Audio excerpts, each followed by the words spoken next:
As people with diabetes, most of us already know that our main priority is to have stable blood sugar levels within range.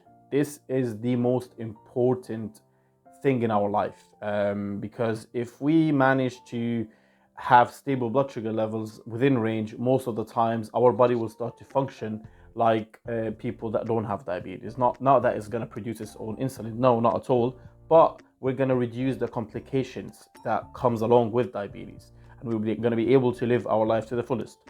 So the question here is, how do you achieve stable blood sugar levels?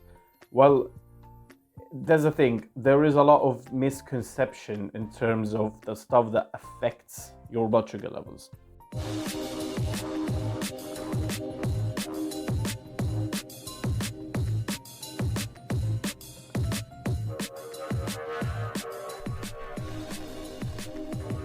So for example, let's take food. A lot of people, they think that carbohydrates is the only macronutrient that would have an influence on your blood sugar levels. That's wrong. Other macronutrients does have an influence as well.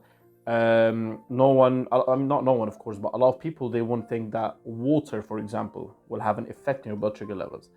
If you're dehydrated, you're more prone to going to a hyperglycemia. Other stuff that aren't very visible, such as anything that would produce stress hormones to the body, stuff that we can't visibly see, that would affect our blood sugar levels.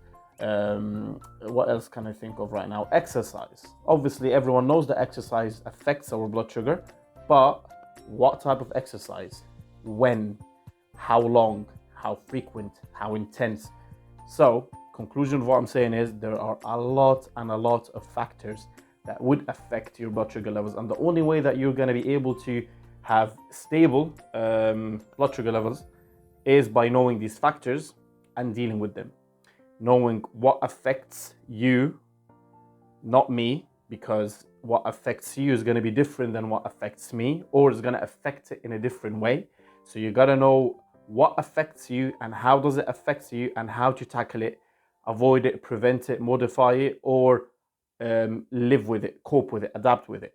So what I'm gonna do is I am creating a series of videos called FAD, which stands for Factors Affecting Diabetes, in which I'm gonna be discussing pretty much all the factors that might have an influence on our blood sugar levels. I'm doing this because, as I said, a lot of people, they don't understand the severity of the effect on their blood sugar levels from the factors that they are unaware of. So it's very important to know that.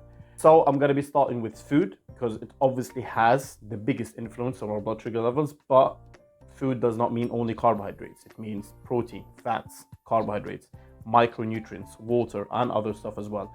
So stay tuned. I'm going to be making this series. I'm going to try to make it as short and as smooth as possible for you to follow. And I'm going to try to make it very simple as well. I'm going to try to avoid using any scientific terms.